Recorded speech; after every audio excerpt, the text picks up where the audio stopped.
Hello, folks. Welcome back to WW2 TV. And fresh from an outstanding presentation about gliders in Burma, Monique Taylor returns to the channel to talk about gliders in Operation Varsity, which was occurring 80 years ago this month. And just to let you know, we have another show on Wednesday about kind of the British aspect, and particularly RAF Rivenhall, with Chris coming on to talk about that. And we've got more shows about the crossing of the Rhine and pushing into Germany. So it's a bit of a theme coming in now. But Monique, as you know, is the author of this book here, Suicide Jockeys. The link is in the description below, but I'll bring her back now. So good afternoon. How are you today? I'm fine. How are you? Thanks for having me.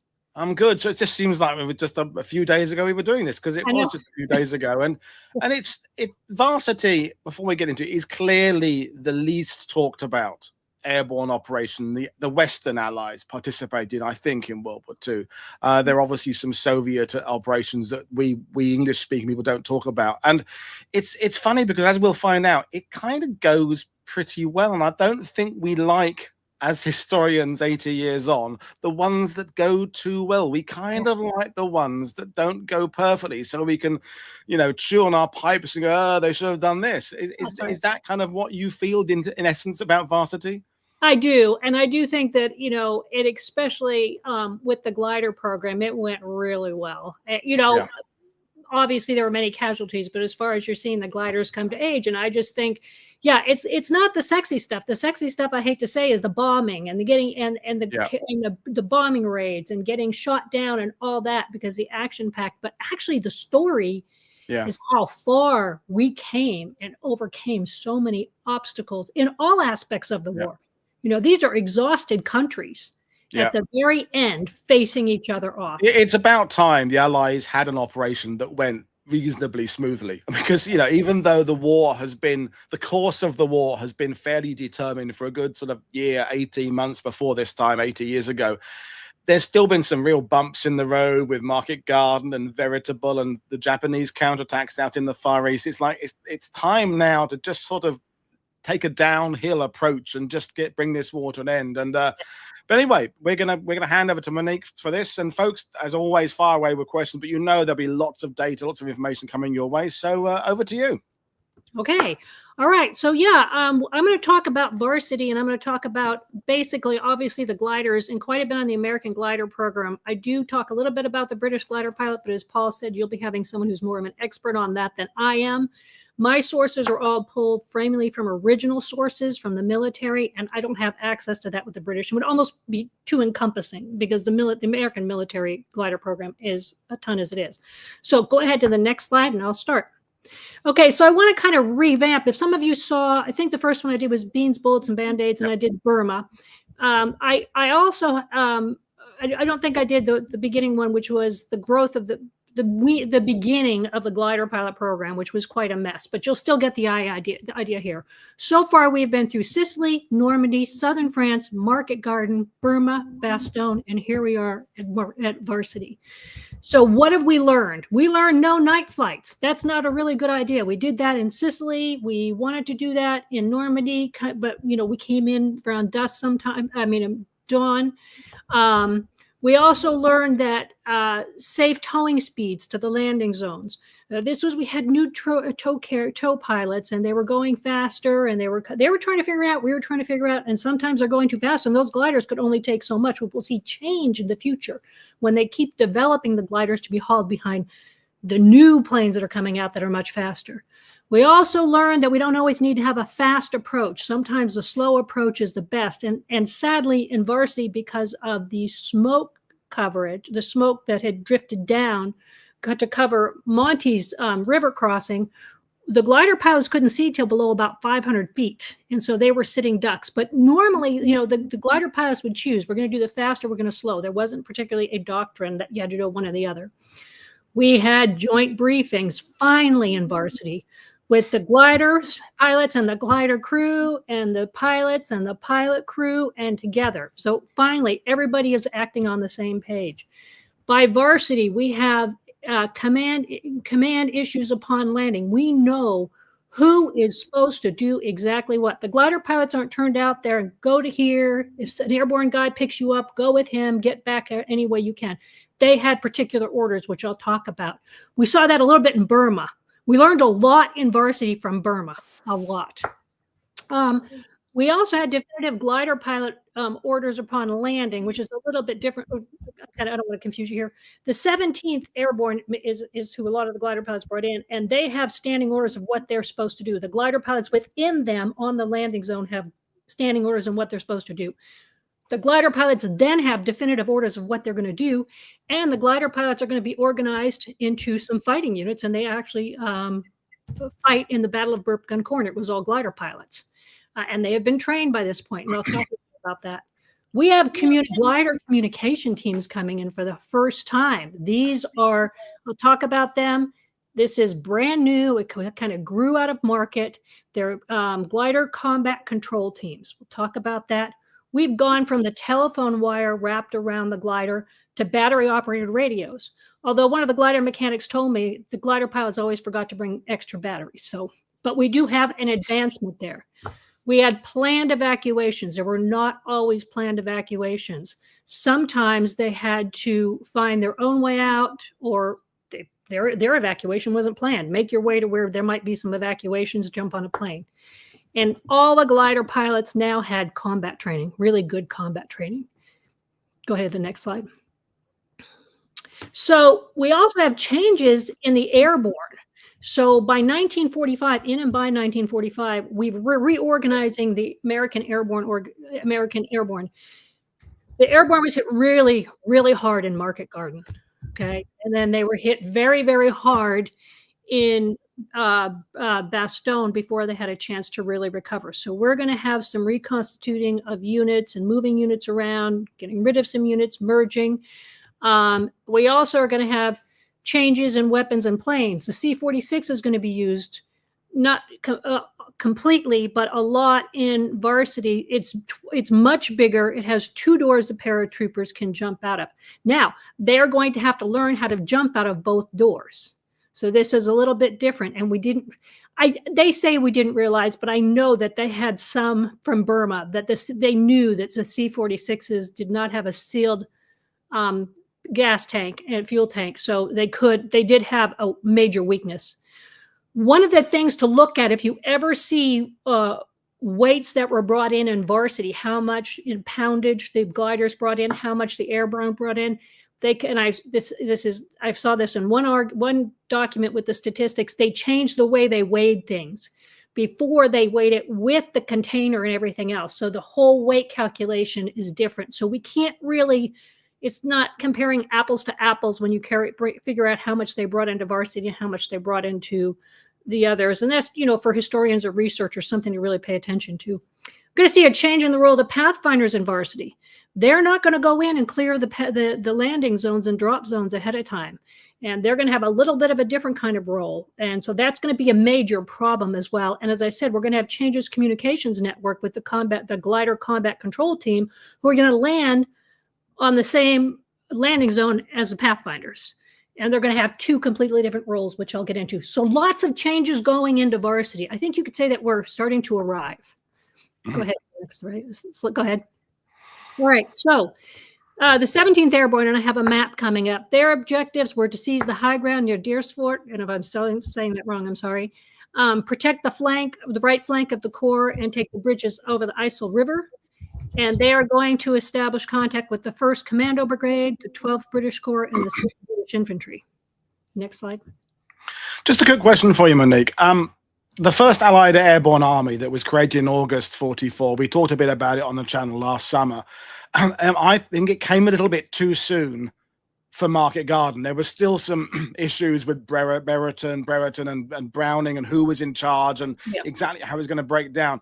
Did the fact that Varsity is a good 6, 7, 8 months later have time for these organizations and to shake themselves down? Because as you said, there was still some debate about which division has which regiments with it, how you move the assets around. Did that delay essentially in airborne operations help? I saw a lot of planning well in advance on this one. And I think that they were, I think you can say that the personalities at the top involved were much stronger and had much stronger feelings. and made contingency plans, I would almost say, because of what happened in market. I do think that having worked together before, going into it a second time, I mean, for example, they were very protective of the Airborne because the Airborne had been pretty much wiped out by Monty, and they said they can't. So you're going to see those. I think that they knew each other now a little bit better. But there are problems. I think there were problems in Bastogne as well. I mean, when you're starting to get different, they have they have the same objective, but different objectives in a way, if you can imagine, as any two countries do. Does that answer that? Yeah, I think so. Thank you. Okay. So we're going to talk about Operation Varsity, obviously, not Market Varsity, Operation Varsity, March 24th to 25th. It's called the Rhine Crossing. It is the last glider mission of World War II. I'll show you here. That's actually my father's, one of the few pictures I have to him. I have him on the left. He is the lead, he's the glider operations officer going into the last serial A-22 on LZ-9. And so I bring him up because when I talked to him, he always said whenever Varsity came up, he said, we were sharp, the troops were sharp. Boy, we were sharp then. And it was his opinion, and many glider pilots, that the 17th Airborne was really good. They did an outstanding job, and that the glider pilots, that this confusion, this veil of confusion, what did they do, is gone. And they've actually been integrated to work with the Airborne, which they had done before, which is really important when they change their role when they get on the ground from pilot to infantryman. Okay, next one. All right, so let's kind of look at who's going where. We have glider pilots from the 435th, 36th, 37th, and 49th, and they're going to be attached to the 194th command team, and the glider pilots from the 440th, 4041st, 442nd, and 314th were attached to the 513th command team. That may not mean anything to a lot of you, but if it does, a lot of people ask me who they're with. So these are quotes from the official documents on what the glider pilots will do. The glider pilots be organized and equipped to assist in the defense of a division area. That's a step up. They're being organized and they're also being equipped. We're not seeing this happen on every other mission. Senior glider pilots will submit to division through the CEO of the unit, to which an attached report on glider landings. And I will show you later on, we know exactly where every single glider landed, what number, where they landed. And we know how many were injured and what supplies were left in the glider.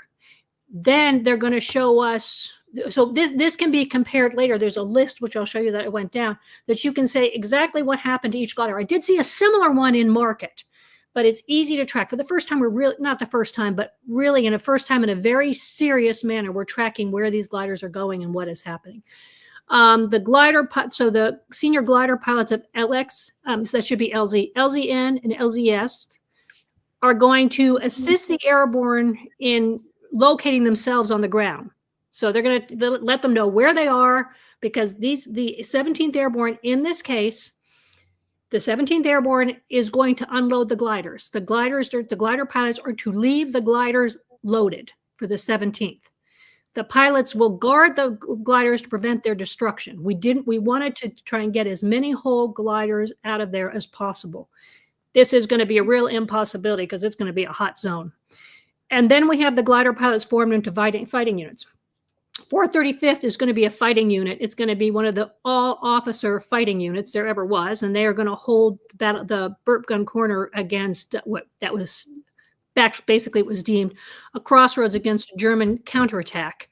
Others had gone off and been trained with infantry units. So I want to just read you one thing really quickly to give you an idea, because there's a lot of misconceptions how they were trained. So as of 1942, November of 1942, they had been sent to Bowman Field for training. And this is a glider pilot saying what they had. So this is from 1942. They put us through a training program that has had us qualifying in everything from hand-to-hand fighting to the use of anti-tank weapons. We spent hours on leg-breaking obstacle courses and throwing each other around in a judo pit, had weekly forced marches with full packs at a ranger's pace of 20 miles in 5 hours, practiced infantry tactics day and night, learned to set and neutralize booby traps, qualified as marksman with the Colt 45, automatic handgun, the carbine, the M1 rifle, and the Thompson submachine gun. So these guys were well versed in fighting at this point. And the senior glider pilots on LZN and S were going to be liaison officers with Division CP as soon as possible after landing. And this is going to be important because this is where your glider combat control team is going to come in, which I'll talk about shortly. So the long and short of this is we see they've been attached to units, which isn't that unusual, but we have an organized landing plan and a plan of action for afterwards. Next slide. Okay, so the Pathfinders and the combat teams. The Pathfinders used to go in advance. Okay, they'd go in 30 minutes before the paratroopers arrived. They'd clear the DZ and set up the markers so that they could get in. The gliders could find their way. And I'm speaking about the ETO here. In the Burma, then they would move on to the landing zones. Drop zones are where the paratroopers go. Landing zones are where the gliders go. And sometimes they land on both. And in Burma, we saw it a little bit different. The first gliders were pretty much the Pathfinders. They set up the smudge pots for the next gliders to come in. In Varsity, we're going to see they did not go in advance. They felt that it was too dangerous. It was a suicide mission, and here's why. The reports I am reading say that there were intelligence leaks at the very highest levels, numerous intelligent links. Axis Sally, who was a German radio personality, I guess you could call her. She was kind of doing psyops on the American soldiers, announced, we know who's coming. We know the 17th Airborne's coming. We know you're coming from here and here and here. So they knew who was coming. They knew when they were coming. And this was coming from the very top. When I say the very top, I'm talking about the top commanders of the military. And so they felt it would be a suicide mission to send the Pathfinder teams in there. And they also were going to do things a little bit differently. So your Pathfinder team, they had one Pathfinder team of 1 officer and 9 enlisted men that went on a landing zone. And they came in the first serials, A1 and A5, and they went to they didn't go to landing zones. They went to drop zones W and X. Now, when you got to the landing zones, which would be L and N and W, we had the glider combat control teams. The way this is set up is there were normally 2 gliders per team. This is going to be people that are trained in in communications and radio operations. So you're going to have, and I have a diagram that will come up later. You have a pilot who's the operations person, and then you have next to him his co-pilot is a radio communications specialist. They were actually, these teams were chosen, these men were chosen. They had to have, I think it was 500 hours. I think it was, I think I put it down. And they were sent to the RAF to be trained. In the back of one would be the Jeep. And in the back of another glider, because they went as pairs, was a trailer with state-of-the-art navigation and communications equipment. And what they were supposed to do, because one of the biggest issues in the rest of the other missions is that you lose contact. Command lost contact with the troops for any number of reasons. You have runners going back and forth trying to get. In some cases, we had commanders in Bastogne that are getting in the Jeeps and trying to get out there to see what's going on. In this way, the Jeeps, the combat control team, could be following the Airborne at a distance. And they are the way that the information can get back to them. They have state-of-the-art equipment, and they can get it back to command. So we're not going to lose any information. The other thing is they know what's happening on the ground. The front is moved. The enemy's coming in from here. And any later drops or landings or movements that were planned could be changed prior to them taking off rather than waiting until they come to a hot zone. They would also change any weather coming in, any smoke. Had they been in before, they would have said, "No problem. We get really heavy emplacements on the landing zone, and we have smoke, and visibility is really low, and we have live wires." So that's what their purpose was to be. In this case, they sent 3 gliders. And so 2 teams went in with 3 gliders each, making 6 gliders. These are now, they basically became communications and air traffic control, and the combat control teams grew out of this that are now in the U.S. Army. They are the air traffic control. And so your Pathfinders, I didn't think the Pathfinders landed on the zone. And a Pathfinder historian told me, no, they were on, I think, the east and west sides, and the combat control team were on the north and south. I'm not quite sure what the Pathfinder's role was there. I'm sure it was a very important one. I just don't know. I haven't been able to find that. It's interesting that the risk-reward balance has changed by 1945. Earlier in the war, when there was a real critical, this is going to change the outcome of the war kind of attitude to things, the idea that Pathfinders are going to have heavy casualties, well, they sent them in anyway. Commandos are jumping out of landing craft in places. There's a real sense of, we've got to make the difference now because the Germans, the Axis, have the upper hand. But you can tell by 1945, it's like, well, there's going to be multiple things happening into Germany across the Rhine. It would be really nice to send in lots of Pathfinders early, but let's not. We don't need to. We've got this communication system a little bit behind that's going to work for us better. You can see that they're not taking those sort of risky operations, and it's more calculated because there's the confidence that the outcome is clear now. And yet at the same time, they knew the Germans. They said it's going to be a suicide mission if to put the Pathfinders in. So they knew what they had to have known, what the paratroopers and the glider troops and gliders were going to hit. I would think. Yeah, I know, but I do agree with you. I think they are streamlining, trying to polish. Now, let me tell you, we moved so fast on the ground that the glider combat control teams, I mean, they did a phenomenal job. But the second additional flights did not come in. I mean, it was moving so fast. This was such, I think, I don't want to say a rout, but compared to some of the other slogging out like Market, absolutely. Yeah. Okay. Well, next slide. Okay, so here you have a picture of it. And so I put the glider combat control teams compared to in the red, and then like the 17th, same gliders going in.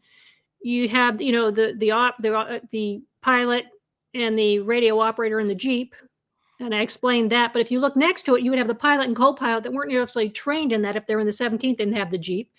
And if you looked at the second glider with the 17th, you have a pilot and co-pilot not trained in the communications. They'd have a howitzer, a trailer, whatever they needed to bring in. So they just really modified these. And I think one of the concerns I had is that one of those trailers would get wrecked. Because if those trailers got wrecked, with all the equipment in there, the combat control team was like was not a communications team anymore. So that's just kind of showing you the difference. And they were going to 2. In this case, we had 3. Okay, go ahead. Next slide. So let's look at what the gliders, passengers and loads. When I've been on before in all my writings and everything, I really pushed the supply side and or the cargo, be it human or equipment, because that dictates the gliders. What the gliders carried was dictated by the Army and what they thought they needed in there. So I think it's telling to me what they expected and what they were short on and why they needed this. So in Bastogne, we only saw surgeons brought in. We didn't see a lot of infantry brought in. We saw surgeons and supplies and gasoline. So that tells us what we were really short on there. So in this case, they're going to bring in medical, 53 gliders, 2 carried medical supplies, 25 carried a quarter-ton trucks, which is your Jeep, 26 carried trailers and equipment. So there was a lot of equipment going in there, a lot of Jeeps. There were a lot of Jeeps that went on this one. And that was going to LZN. The quartermaster had 2 quartermaster officials. Now, remember, quartermasters worked with Graves registration. Graves registration was in quartermaster.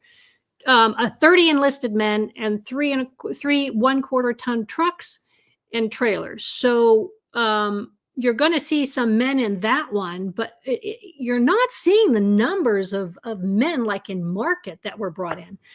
And all gliders had to carry 1 litter and 2 blankets as extra supplies, which was a great way to get the extra medical. That came out of Bastogne, I would think.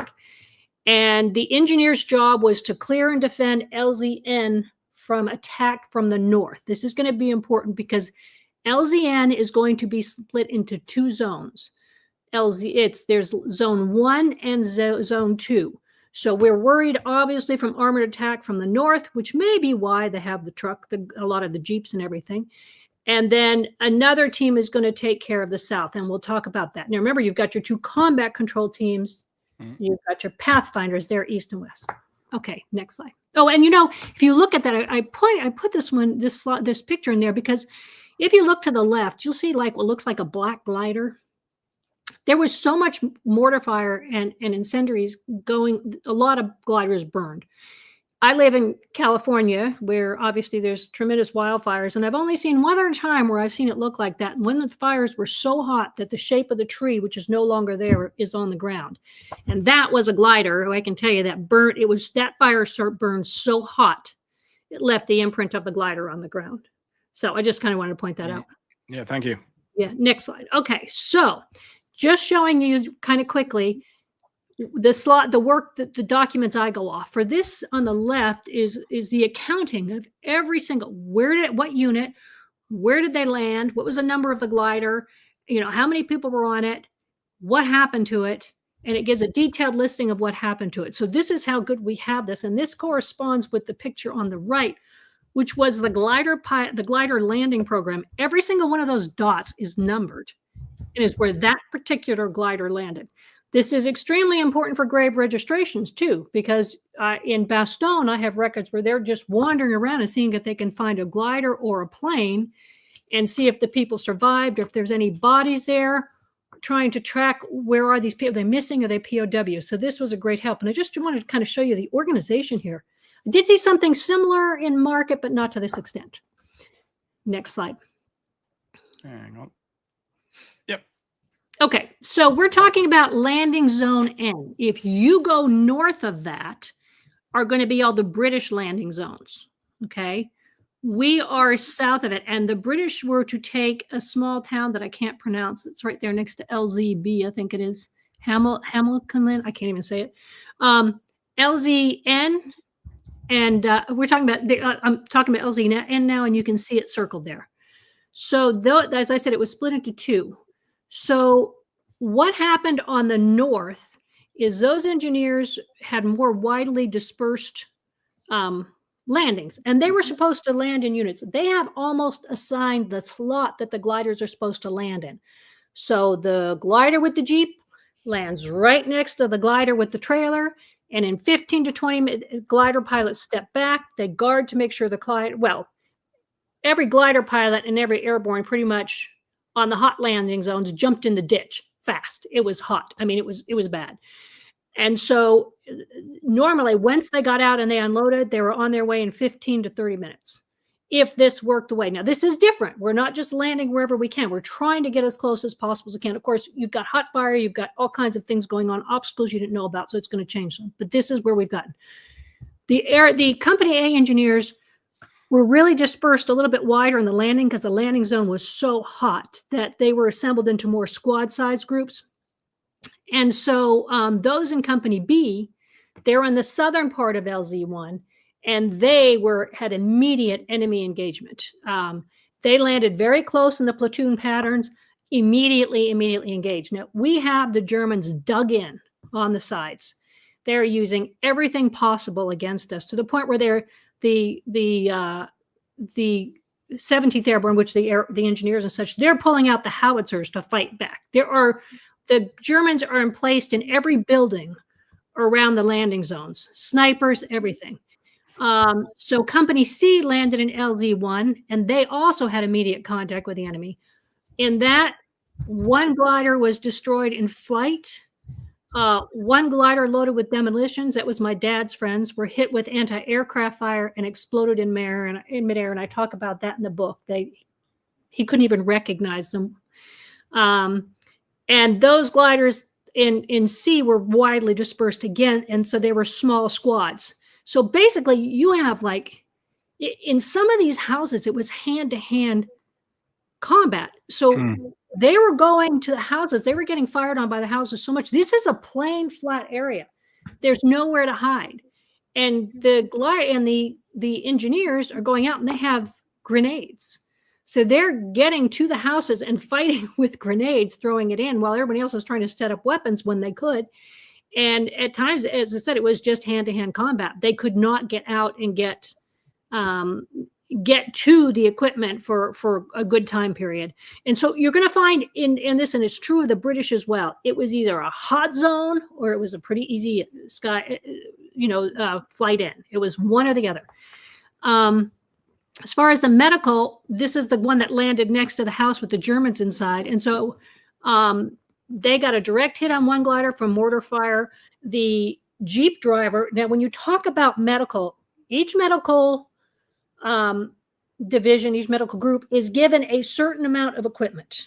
And I'm not an expert on this, so if I have the sizes wrong of the divisions and groups, but they are, spare me because I'm a glider pilot person. They went in and they would have like a certain number of Jeeps to work with to get in, get around, get the injured. So losing a Jeep is a big deal. And so in this case, they received small arms fire, and then one glider that hadn't been unloaded, and their driver, who was also a medic, is in the Jeep, because sometimes they transported themselves in the glider while they sat in the Jeep. They were that instead of sitting on the side, they sat in the Jeep while the glider was flying.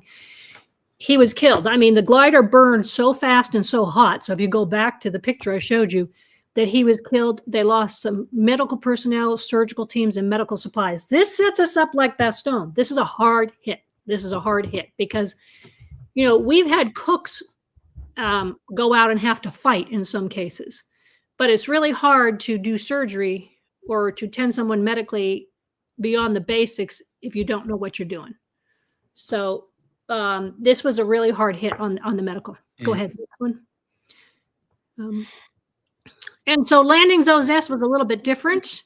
You can see landing zones S there south. And I have on the left who is going in there. I don't need to read that for you. A little bit different. You can see everybody, they've got it all set up. Everybody's going in. You've got a field artillery.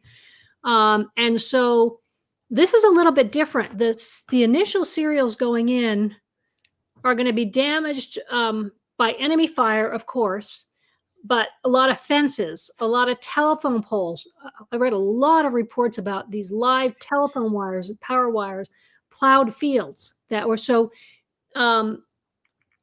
This is a lot. So you're going to see two different things. Although there was a lot of fighting, LZN was a hot zone. They were really in place, and the later gliders are going to be destroyed, after they landed. So a lot of these gliders come in fine. They're unloaded fine. And then somewhere in the battle, they get destroyed. The numbers that came out were very, very small of the gliders that did come out whole for the gliders. Because remember, we're not producing any more gliders at this point. So and we don't know the war is over at this point. Yeah. Okay, next one. So I want to talk a little bit more about who went in also. So we were short. We wanted to make sure we had enough. This is the largest airborne invasion of the war, by far, the largest. We want to make sure we have enough glider pilots to fly the next mission in if needed. So if these guys don't get back, we need people that can fly. So we say we learned a lot, and then you have to go back and say, yeah, well, maybe, because they needed to find co-pilots. So they tagged power pilots and said, you are going to fly gliders, and they were none too happy. The reports say that they sent them to a 2-week glider training school, and other primary sources say no, they didn't get any training at all. To say they were angry is to be an understatement. I just want to quote a couple of them, because what happened with them is they had no combat training. So the glider pilots were pulling them down and saying, get out of the way. And the glider pilots at this point are now complaining about the power pilots, saying, why don't you train these guys when it was, but one guy said, most of the co-pilots on the gliders were bomber and fighter replacements just over from the States. They were assigned as co-pilots with no glider training whatsoever. Because of the double tow, the number of gliders were greatly increased, and troop carrier ran out of glider pilots for co-pilot duty. The fighter guy with me, John Misch, damn near died of fright. Another one's a power pilot said, we need to be given training if we're ever going to go in again. Others said, I'm a power pilot. Don't send me in. I don't know how to fly a glider. Others said this was incredible. Great job. One glider pilot said the power pilot saved us. He was an incredible help because he would give me a break because it was a couple-hour flight while he was flying. Others, the glider pilots were saying, look, they don't know to keep their heads down when they get out. So we're having a whole new element. And to me, it almost seems like we have advanced so far, and yet we're doing the same thing to the power pilots we did to the glider pilots initially. You don't know how to, you put them in there, but maybe that's just war. You have to have the bodies. The other thing is we had to train new tow pilots. So tow pilots were trained right before the mission. They did do that when you say, do you think they, the first the Allied Air Forces worked together? They did actually take 2 to 3 weeks to train these glider tug pilots in advance. So we have that rather than we had in the beginning of the war where, yeah, you're going to pull a glider and they really didn't know. I mean, because the gliders hadn't been around. So, all right. So some of the successes in this would be that in the C-46s and the gliders, 17,000 troops arrived over 25 square miles in 4 hours. The reason they arrived so quickly and so in such a small area is we learned some really good lessons from the Germans because we captured some German intelligence that was taken on the American airborne missions after Market. And the thing they said was, you kept coming in on the same routes. You kept coming in over time. We knew you were going to have successive serials, and we could move our weapons and entrench ourselves, and we knew where to hit you. So this time they said, okay, we're coming in fast. We're coming in hot. So we had 540 plane loads of paratroopers, and less than 1% were brought back on the plane from sickness, accidents, wounds, or refusals, which is really good. I mean, because we have a lot of new troops in there. 908 American glider pilots, 2/3 of them were double tow. Now, I have heard people saying this was the first double tow, but actually Burma, they did the double tows. So remember, we went over the Himalayas, and a lot of them broke off. Only 2.5% did not reach the Rhine, despite really rough weather, which is excellent. I mean, this is really improving quite a bit. With this, we have 440 British gliders. Now, as I said, I'm just going to talk on this really briefly. And so the Horsa Mark II, there are 2 horses out. There's the Mark I and the Mark II. The Mark I did not have the front that swung open. And so they redesigned it, and because it was very difficult. You had to take that sharp left-hand turn. The bumpers were always shorter for that reason. You had to take everything off the side. Couldn't have shovels, anything, because they couldn't make that sharp right turn getting it into the Horsa Mark I. And the Mark II, which had a 7,380 pound payload, pretty similar. They actually had the front that went open so they could just load in and load out. And I did see a reference to the gliders, the CG-4A, the American glider, and I saw this one place, and I cannot verify it, but it was a guy who flew the mission. And he said they had set it up with explosives. Because remember on Burma, they got the glider, they couldn't move the gliders, and they were crashing into each other. And of course, it was a jungle landing zone. It was much smaller. In this case, they made it so they could explode it into three parts, and they could push the parts off, because he heard something explode or hit near his glider, and he said he thought, oh my God, that's it. I hope they wired this thing right, or we're going to fall apart in the air. So it must have been really something. I mean, I don't think he would have pulled that from anywhere. When we talk about the obstacles, we talk about the natural obstacles that I spoke about. But when I was speaking to a group, there was a veteran who was with the 82nd Airborne, and he said that Varsity looked like they had, the jacks you used to play with a little kid. You drop the jack, Yep. and they used, I don't know what you call them, but they used them to stop the ships from coming in, the giant ones. What do you call those? Do you know? The hedgehogs. Yeah. Yeah. He said it looked like a giant had been playing jacks. They were everywhere. They had pulled those and covered some of the landing fields in Varsity.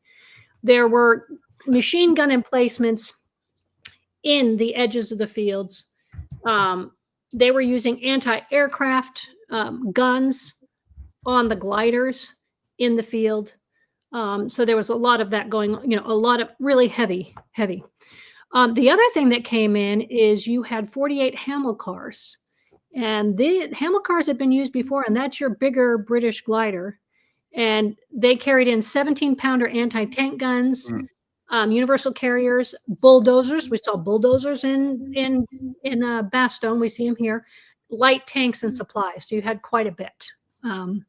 So yeah, it was a very successful mission in terms of the. It was success, I guess. Again, you say it depends on how you look at it. In terms of how many people died on some of these landing zones, some were lucky in any group to have survived. It was that hard. As far as achieving our goals, it was successful. And the military always looks at losing a certain number of people, which is tragic, but that's the nature of war. As far as I still can't reckon why they didn't put someone to clear the landing zones when you had defenseless gliders coming. I don't know why we didn't learn from Market that the smoke will come down and cover the landing zones, that these glider pilots literally could not see the landing zone. They're going down blind. The haze and the smoke is so thick until they get under 500 feet. And there the Germans are just waiting. And the Germans said it was like, it's the easiest shot in the world. Really slow gliders, just take them out one after another as they come through. Okay, go ahead, next one. So you can see where the British landed. I did a picture here. That's your Horsa, and I said, as you said, you're going to have this specialist on the gliders, the British gliders talking. But you can see that the horses are above, and then a good picture of the Hamilcar for those that aren't familiar. Now that was very difficult because it was a glider that was set up higher, and they had to actually lower it. And sometimes they would just shoot out the struts to get it to lower down on a hot landing zone. All right, next one. Just your book, last one. There we are. Okay, so welcome to talk about anything. It's kind of, this was the, if anybody has any questions, or I can go over some other aspects of it. It was just a really, really tight last mission. Now, this is not what they expected to be the last mission. They had other missions planned. But because this went so well and the route was so, it was, I don't know how, it was the exceptional planning, I think, on all parts of this, that it moved so fast. Because the Germans were by no means admitting defeat. No, it's interesting because there was quite a conversation in the sidebar about the flak, the fact that they were going to experience heavy flak. And it's, of course, gliders flying in at low altitude, of course, you're going to lose some to flak. And it's interesting that I think the flak gives a slightly false impression of the quality of what the Germans have left, because the flak is one thing they've still got quite a lot of, because they've not got pilots left for the Luftwaffe, or they've not got well-trained guys, but it was very difficult for the Allies to target German anti-aircraft units because they're often very mobile. So they can move them around a lot, and it's small little groups of 20mm stuff. So although the Germans haven't got much in the way of tank divisions to respond to the assault on the ground, or even infantry divisions, they have still got a bit of bite in terms of anti-aircraft fire. But once you're on the ground, as clearly became the case in Varsity, the Germans really had a lot less to deal with it. They had the bark of the flak, but it wasn't much of a bite. Right, and they also thought, we the Americans, we pushed them across. Many had gotten across the Rhine, because remember, before this, Remagen, the British Remagen, we had sent gliders in to pull people out. That's the first time we used the snatch up method in the ETO to pull injured pilots out, and we're trying to reclaim gliders, so we're using that very well. But a lot of not all the Germans, we didn't get them all across the river. That's who was sitting, they were still on the other side as well. What we're trying to do is push back this line from the bulge and push them forward. But once we cross, we're entering into the German homeland. Yeah, it's a whole different ballgame. I mean, that's every citizen. They have been fed so much propaganda about the Americans and what's going to happen to them. They come in. That's a whole different ballgame. It's the light bulb burning brightest before it burns out, isn't it? That to me, that symbolizes those last few weeks the German stand, is that they're, of course, materially they're defeated, their leaders are leaving for the Alps and Argentina and that kind of stuff. Not Hitler. I'm not saying Hitler escaped. You know who I mean, folks. But at the same point that they're now in, they're doubling down now. Some of the hardcore are going to go down fighting, fight for every inch, send in the kids with the Panzerfaust, send in the sniper, and just try and kind of go down fighting. But it's effectively, it's wasting they're wasting their time. The Allies have too much to stop it. But we have some questions. So the first one I'm going to address is Kevin Getz from the Ham and Jam podcast is asking about the Horsa. So he's saying, why not the use of the Horsa from the Americans' point of view to bring in heavy equipment? Why only the Hadrian, the C4 for troop carrier during Varsity? He also said, to follow up, the Horsa advantages speak for themselves. I'm just curious as to why the Americans didn't take advantage of them. Now, clearly, the British are using, if I remember correctly, 440 of them. 480, yeah. But why the Americans? Is it just because they're splitting their resources? The Americans get the C4 and then British get the Horse, or is there another reason? I can just give you a general answer, and I don't have any official sources on this. My belief is that everybody's struggling for gliders at this point, and so the British are going to bring theirs in. We use the Horsa for Normandy, and there's a mixed if Americans flew them in market. I have not seen an official. I like to go by the original sources, although they're not always there. Because let me just explain this really quickly. When you read the glider pilots, they were there. They saw this. And then you see the reports. There's two different aims in telling these stories. So, yes, when I see a glider pilot say he flew a Horsa, I believe he flew a Horsa. But it could have been a one-off going on. I don't know why. And I may not see it in the official report. Maybe he, for some reason, ended up in the Horsa. But I think the other thing is that they had a lot of the American glider pilots did not like the Horsa. Some did, not all. And I think the thing is that the way that they had set this up now, that they were going to land in certain formations, we had this down. They thought they had it down to a science. And they pretty much did, because they did pretty well.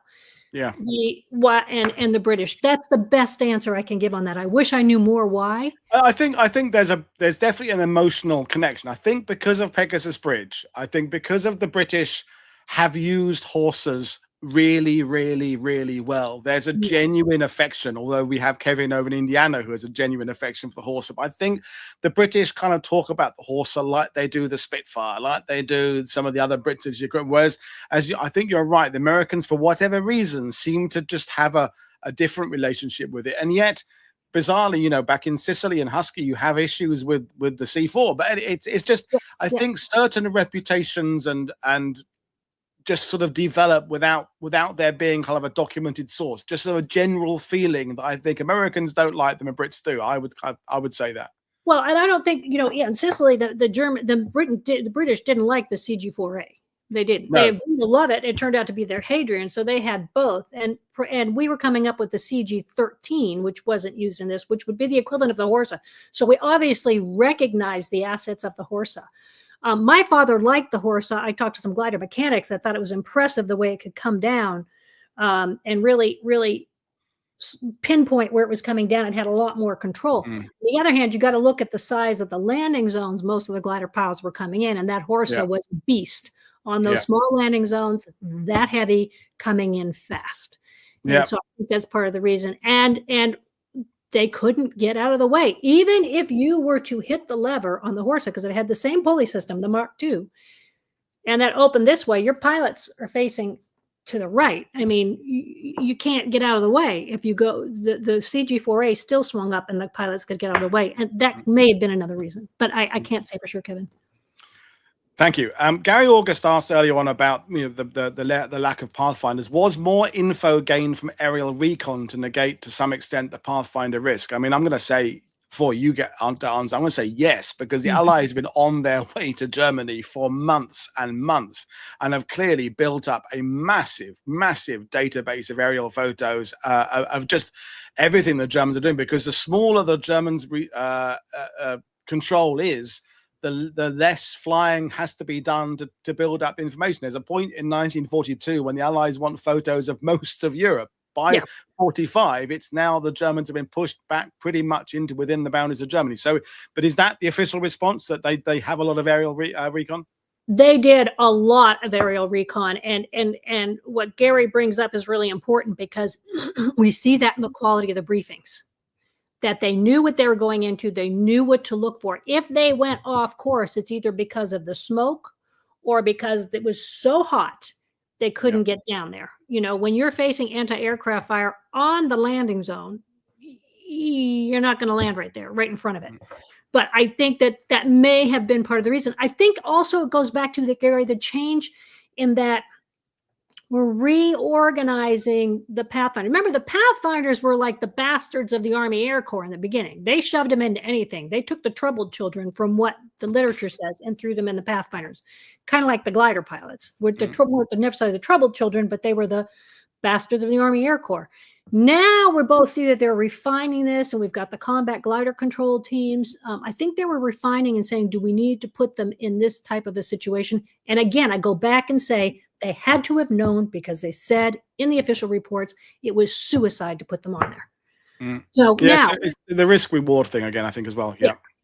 But they didn't pick up the power lines, unless the power lines took them by surprise when they came out underneath the smoke. Which could be as well. Yeah. There was a discussion on your Facebook group, which, by the way, folks, if you haven't checked it out, check it out. So Cliff is asking, your last presentation brought up the subject of an assault glider. It was discussed on your Facebook group. When does a glider become an assault glider? Because we loved getting into the weeds of language and why certain things get termed, because you do read about assault gliders. From your point of view, what is meant when we say assault glider? I can tell you exactly what it is. A DF230, and this has come out since, and thank you for being on the Facebook page, Cliff. Yes, I did some more reading on this.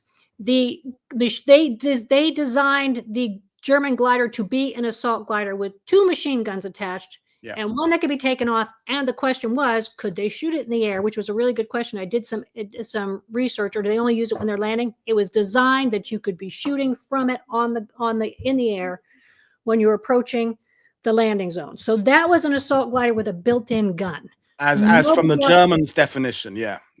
Nobody else built in guns. We did try once, and there was CBI. I think I talked about it. The guys tried to put, I think it was a 30 caliber, 50 caliber, I can't remember, in the windscreen, and it blew the plexiglass out. So they redid it again. Now, someone since then saw that post and posted on the Glider Pilot page that there was one. She didn't say where it was from, but it did have the CG4A with a gun sticking out the front of the windscreen. My father said they tried it, but I have found nothing official. So most other gliders did not carry machine guns. But you know somebody's going to try it. It's like after a couple of beers, why don't we try putting that BAR out that bit there? Why do we put a Browning 30? I would. I would. If I was going to be riding into a combat zone in a glider, I would like on the bottom. I mean, my God, this was, they were totally defenseless. So, but it was designed as an assault glider. Now we go combat. The glider pilots called it a combat glider because it's different than a soaring glider. Yeah. And some just say a cargo glider, which it was both. Yeah. But I would argue more that your CG-13, which isn't going to go into isn't designed to go into the combat, is your cargo glider, and your CG-4A is a combat glider.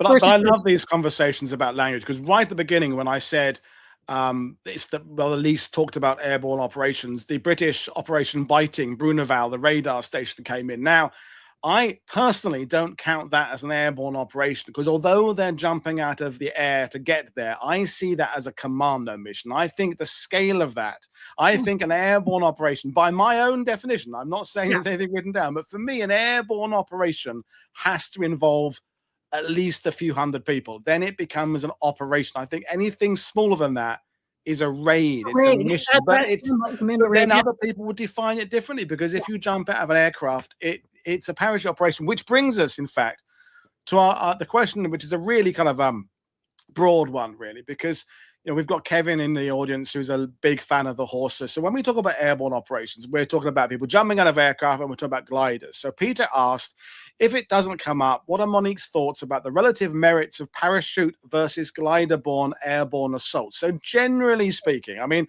obviously you appreciate the valor and the bravery of the glider pilots, but from my point of view, there's merits with both. But I want to hear your response first. Okay, let me go back. I have a law degree, so I'm going to get technical on you here I got to clarify definitions, okay? Right. Because this is a major problem. Airborne were those that came in by military definition, parachute. Right. Although sometimes they came in by truck, but we'll put that aside.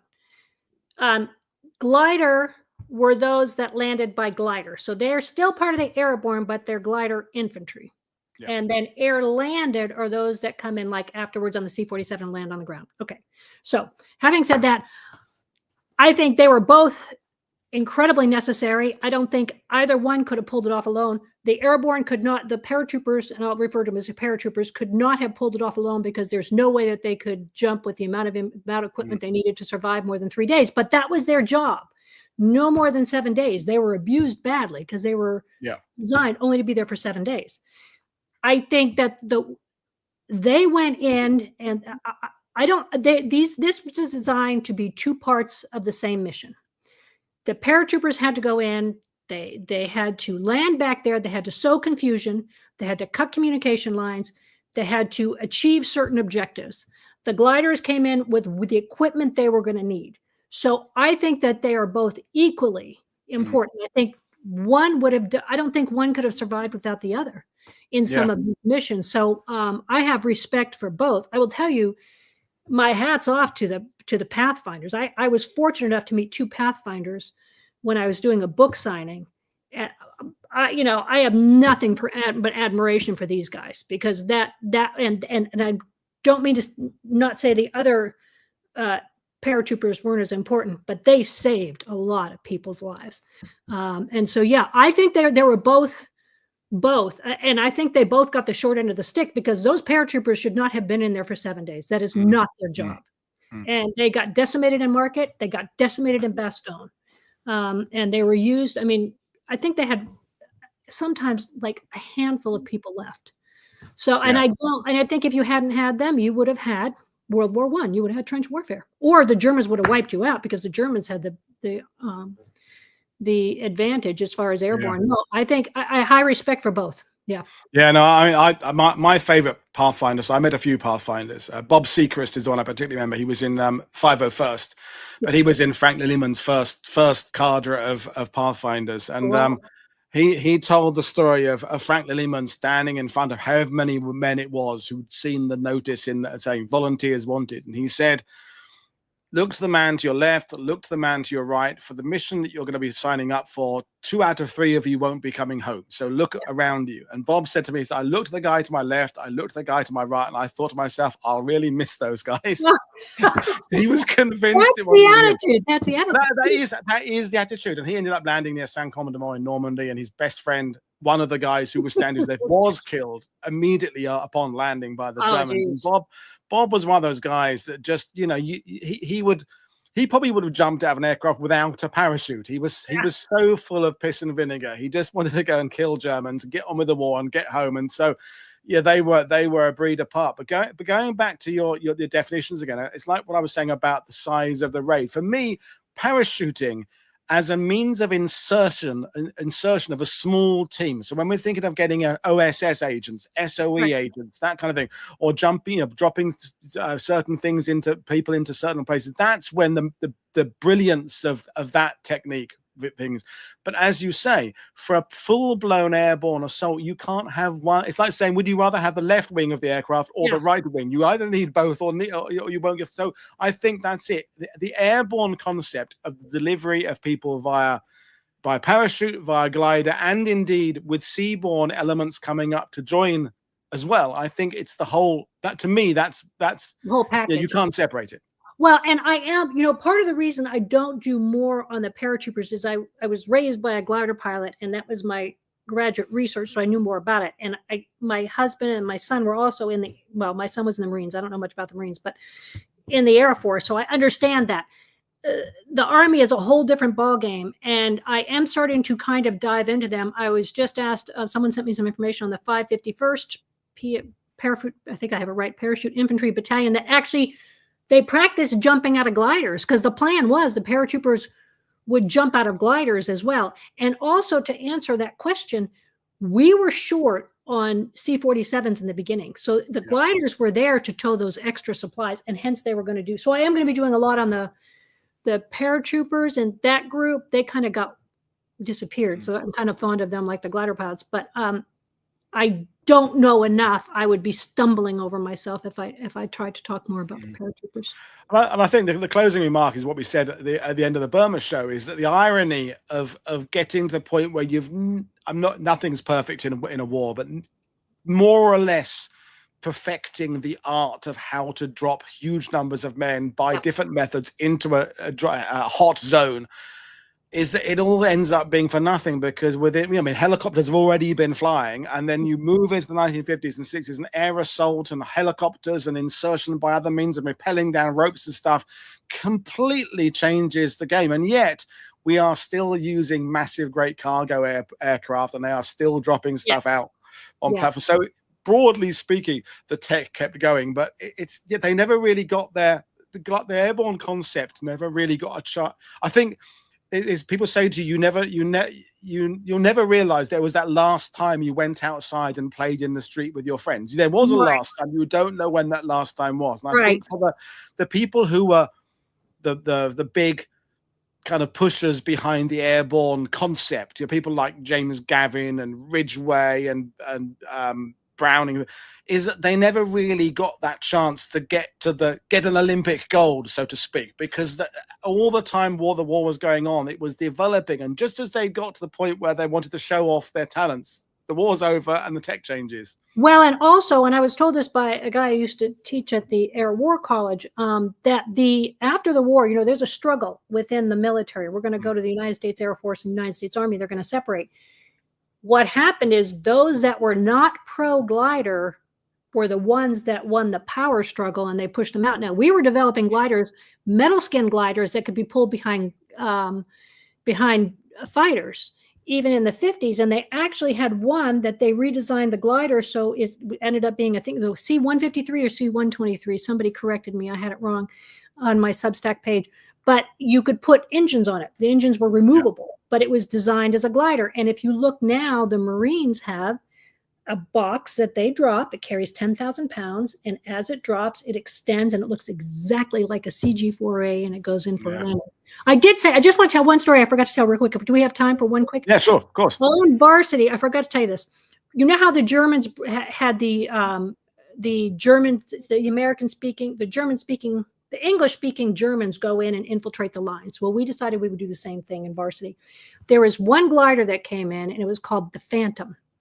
And it came in OSS, I believe it was. I call it OSI because that's the modern-day equivalent. But they had put a German Jeep in there, and they dressed up a couple OSS officers as German officers. And they were supposed to go out of the glider on LZN into the Germans and wreak havoc and be speaking German and telling them wrong information. Well, when they landed, the glider was damaged, and nobody else knew that this plan was going on. So they're trying to explain to the Americans that they're actually Americans on the same zone, that they're actually, and the glider pilot's trying to say, no, I brought in the Germans, but they're not Germans, they're Americans. We also had one red glider go in because one of the combat control teams was getting ready to take off, and I think it was a tail flutter was really bad, or something was, they had damaged the tail when they were trying to load it up. So they could only find one glider ready to fly, and it was covered with red primer.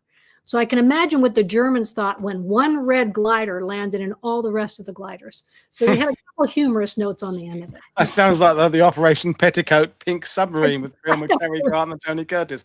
Well, it's been brilliant talking to you, Monique, and there's always so much to learn about Varsity and gliders, and you're the person to bring it to us. So we're back on Wednesday, folks, with Chris talking about RAF Rivenhall, which had been a US Air Force base, B-26s and things like that being flown out of there, and then it became an RAF base for Varsity, but also SOE and OSS and other things like that. So we'll learn about that, and then we've got more Ryan content coming up. As always, don't forget to click like and subscribe, buy my guests' books, visit their websites, read their Substacks, support them all you can, because it's important to keep history going. But in the meantime, thank you, Monique. Thank you, everybody. I will see you on Wednesday. Cheers, everybody. Bye. Bye, everyone.